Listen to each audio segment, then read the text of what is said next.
भक्त मंडळीने पत्र पाठविले गणेश गल्लीला अन पत्र वाचुनी आनंद झाला मुंबईच्या राजाला.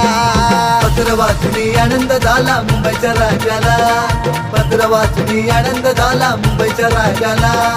अनेक रूपे घेऊन येतो माझा गणराया, कधी विष्णू श्री कृष्ण माझा शिवशंकर भोळा. शिवशंकर भोळा, शिवशंकर भोळा, शिवशंकर भोळा, शिवशंकर